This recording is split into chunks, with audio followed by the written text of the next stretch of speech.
You're a hunter-gatherer 13,000 years ago. No supermarkets, no refrigerators, no Uber Eats. You live in a cave in what will one day become Israel, surrounded by people you actually like, which, let's be honest, is rarer than we think even today. You've been walking all day. Your feet hurt. You have no concept of shoes that cost more than $100, which is genuinely the only thing about your situation that could be called an improvement over modern life. And one day, someone in your group finds some grain that's been sitting in a whetstone mortar for a little too long. It smells weird. It looks bubbly. Something has clearly happened to it. Something biological. Something mysterious. And for reasons that defy all logic and every survival instinct a sensible primate should have developed, someone decides to drink it anyway. That person? Possibly the most important human being who ever lived. Because that accident, or that single moment of extraordinary, reckless, magnificent curiosity, may have set humanity on a path that changed everything. Not just parties, not just wine ants at Christmas dinner who start talking about their feelings after the second glass. Everything. Civilization, agriculture, religion, writing, the entire architecture of human social life as we know it. So, when exactly did ancient humans first drink alcohol? And more importantly, why did we even start? Buckle up, because the answer goes much, much further back than you think. And it starts not with humans at all. It starts with monkeys. Let's begin with a question that sounds ridiculous on the surface, but is actually the most important one we can ask. Were humans biologically designed to handle alcohol in the first place? Most animals, when they consume ethanol in any meaningful quantity, basically fall over and die, or at minimum have a deeply unpleasant time. Their bodies can't process it efficiently. Their livers stage an immediate protest. The whole experience is, for most creatures on Earth, something between deeply unpleasant and fatal. But humans, and our close primate relatives, are different. We have a specific enzyme called alcohol dehydrogenase 4, or ADH4, which lets us break down ethanol with surprising efficiency. Our bodies are, to a remarkable degree, built to handle this molecule. And here's the part that should stop you in your tracks. That enzyme didn't appear when humans invented wine. It didn't appear when agriculture began. It appeared roughly 10 million years ago. 10 million years. That is before Homo sapiens existed. That is before Homo erectus existed. That's before basically anything we would recognize as a human being was walking around on this planet. That mutation emerged deep in the primate family tree, right around the period when our ancestors were transitioning from spending most of their lives in the trees to spending more time on the ground.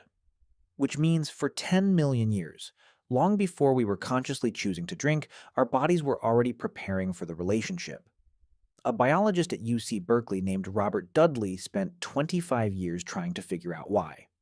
And the theory he developed has the greatest name in the history of science. He calls it the drunken monkey hypothesis. The idea is elegant in its simplicity. Our ancient primate ancestors ate fruit, enormous quantities of fruit. Fruit was a primary calorie source for millions of years. And fruit, when it gets ripe, truly, perfectly ripe, begins to ferment. Yeasts that live naturally in the environment land on the surface of the fruit, consume the sugars inside, and produce ethanol as a byproduct. The fruit starts to smell faintly of alcohol, which means that for millions of years, every time a primate found a piece of perfectly ripe fruit, it was also finding trace amounts of ethanol. And here's the key insight. The smell of ethanol wasn't a warning sign. It was a beacon. It meant, this fruit is at maximum ripeness, maximum sweetness, maximum caloric value. It meant, eat this now before it's gone. The ancestors who ignored that fermented smell missed out on easy calories and left them for someone else. The ones who followed the smell, who were drawn to it, who felt a pull toward it.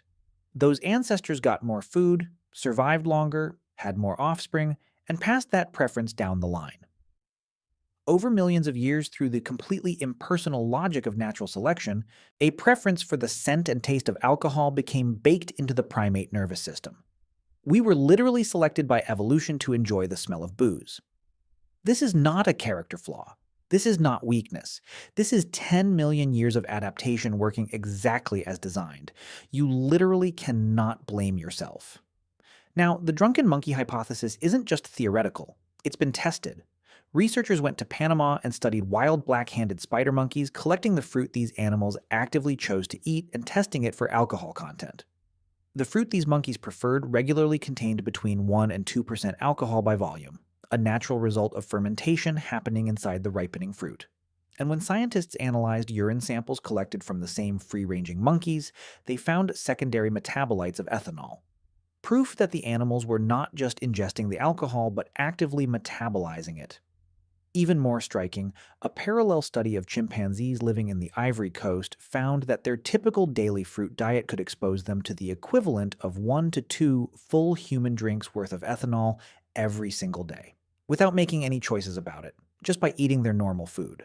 So your ancient ancestor was technically getting a mild buzz in the forest 10 million years ago and had absolutely no idea. The desire, the biological pull, the preference. It was all set up long before a single human being ever intentionally fermented anything. The family relationship with alcohol is, it turns out, a very old one. All right, so we've established that primates have been accidentally consuming fermented fruit for millions of years and that our bodies evolved to enjoy and process it. But at some point, the story changes. At some point, a human, an actual cognitively modern human, decides not just to stumble upon fermented food accidentally, but to deliberately make it. This is a different and enormous leap.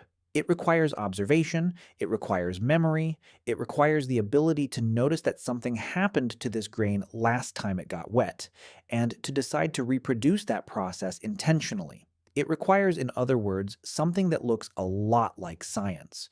So when did that leap happen? The oldest confirmed evidence of deliberate human alcohol production sits inside a cave in Israel, Rakafet Cave, near modern-day Haifa. It was a burial site used by a people called the Natufians, a group of semi-nomadic hunter-gatherers who lived in the eastern Mediterranean region between roughly 15,000 and 11,500 years ago. These were smart, socially complex people. They buried their dead with flowers. They kept dogs as companions. The earliest evidence of dog domestication is associated with Natufian culture. They were not primitive in any meaningful sense of the word. And inside their burial cave, among the human remains, researchers found large stone mortars, carved stone bowls, that still held residue after 13,000 years. When a team led by Stanford archaeologist Li Liu analyzed that residue using microfossil and chemical analysis, looking at starch granules and microscopic plant particles called phytoliths, the picture that emerged was unambiguous. They had been making beer. Not wine, not some vague fermented liquid. Beer made from wheat and barley, produced through a 3-stage process. First malting the grain by germinating it in water, then mashing and heating it, then leaving it to ferment with wild airborne yeast, an intentional, multi-step, technically sophisticated brewing process. 13,000 years ago. Now here is the thing that should make your brain quietly short-circuit. This predates agriculture. The Natufians were not farmers. They did not grow crops.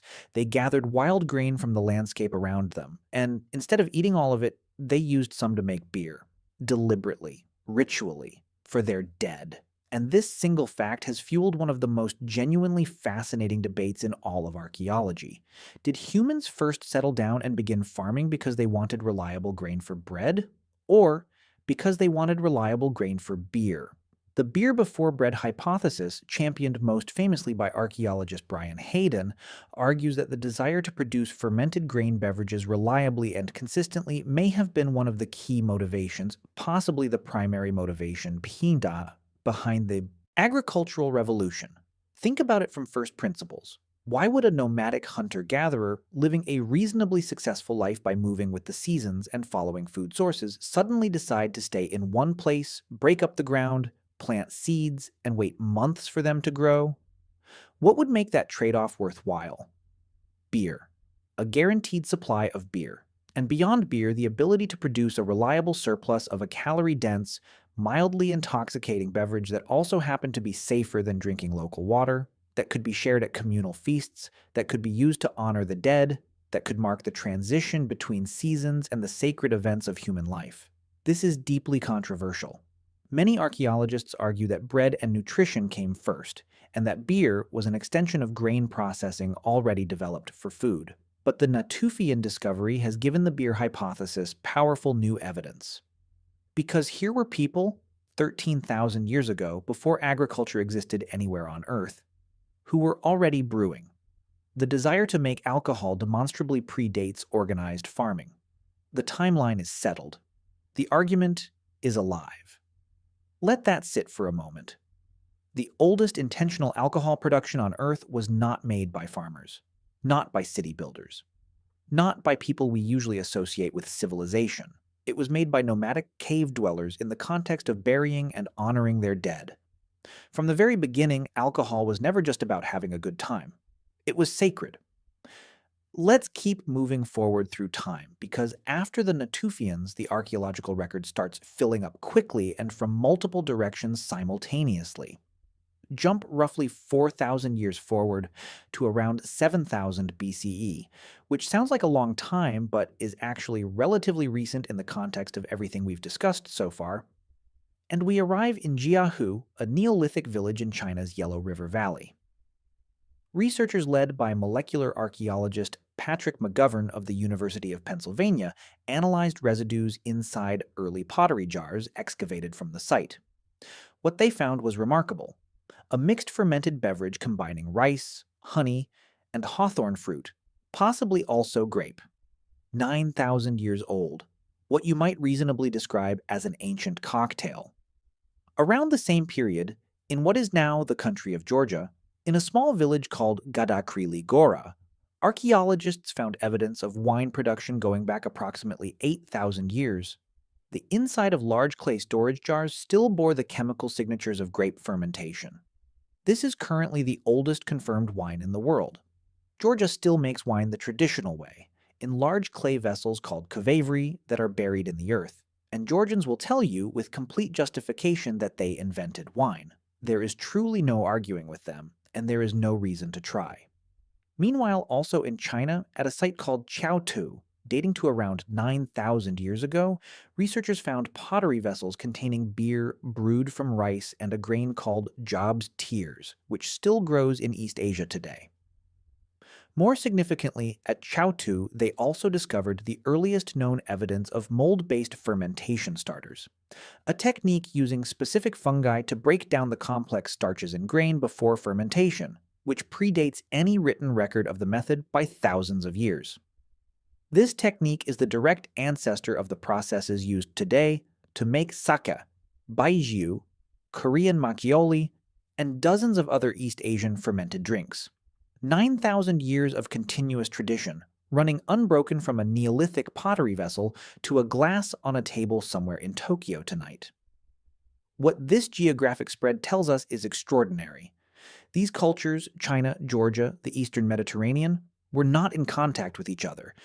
They were not trading information or recipes. They each discovered fermentation entirely independently, and they all did it within roughly the same window of human prehistory, which means fermentation is not a lucky accident that happened once and spread. It is something that humans, when given grain or fruit or honey and a sufficient period of time and curiosity, will discover on their own. Every time, we are, as a species, fundamentally and incurably fermentation curious.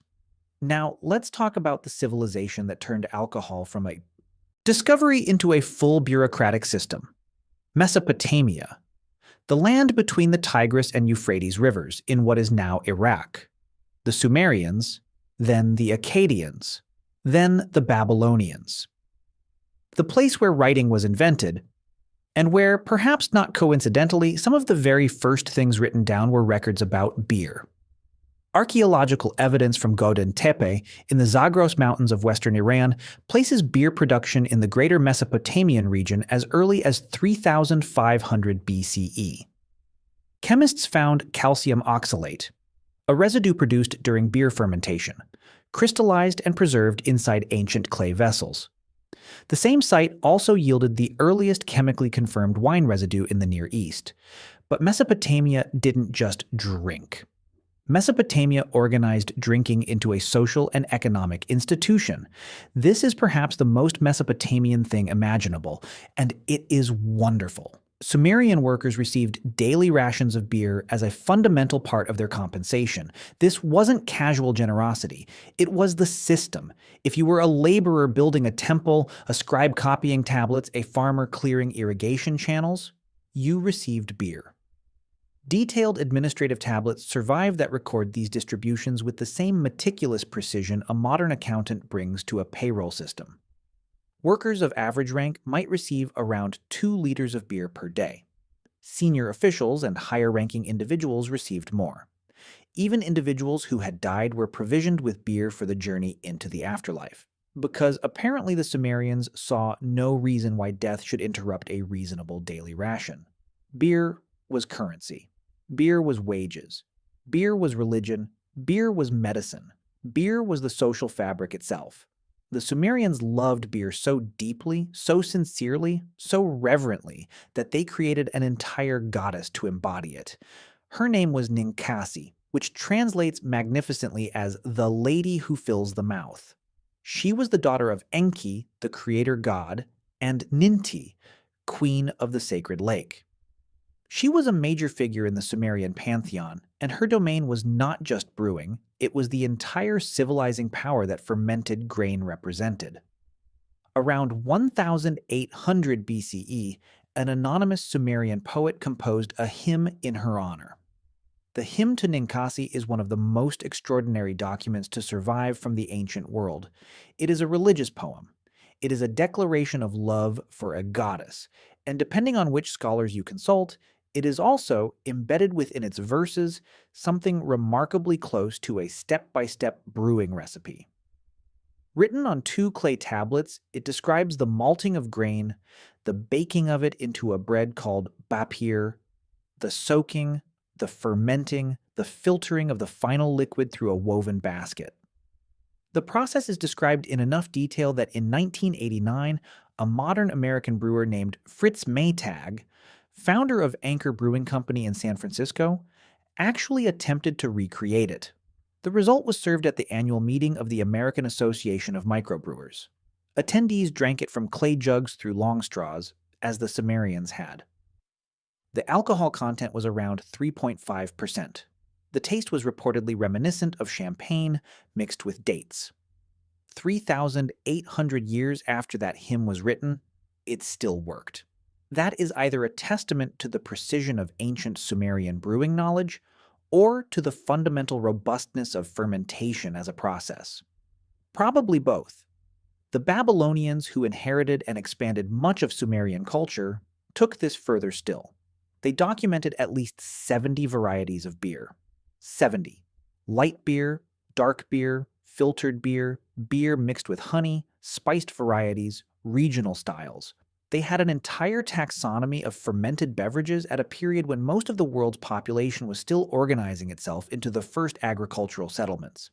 And this is the detail that genuinely makes me laugh every time, the Code of Hammurabi, one of the oldest surviving written law codes in human history, dating to approximately 1754 BCE, includes specific legislation about beer, about the minimum quality standards taverns must maintain, about the proper pricing of different grades of beer, about what happens to a tavern owner caught watering down their product.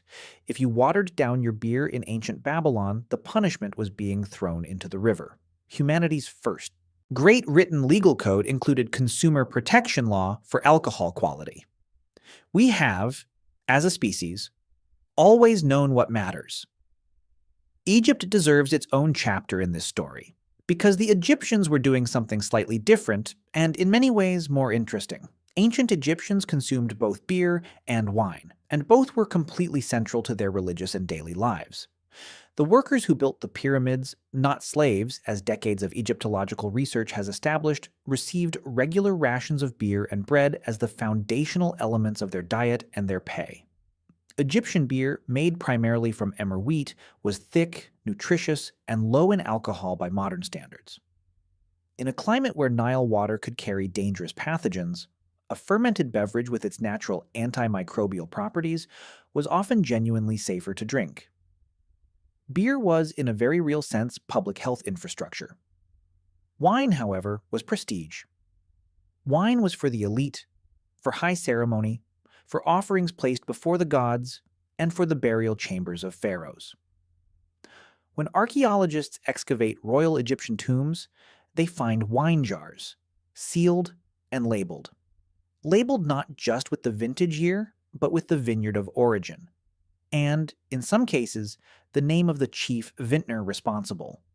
The world's oldest wine labels, sitting in tombs sealed for 3,000 years. The Egyptians attributed the gift of beer to Osiris, god of the dead, of resurrection, of the eternal cycle of life and renewal. Not as a curse, as a civilization-building gift. Beer, in Egyptian theology, was one of the things that made humans human. Alongside bread and medicine, it was a pillar of civilized life. And here is the thread that runs through all of this. From the Natufians, to Sumer, to Egypt, to ancient China. In virtually every culture, in every archaeological context where we find the earliest evidence of intentional alcohol production, it is tied to ritual, to the sacred, to death and burial, to offerings and prayers, to the transition between the world of the living and whatever comes after. The Natufians brewed beer in a burial cave to honor their dead. The Sumerians dedicated an entire goddess to brewing and distributed beer as a fundamental part of religious life.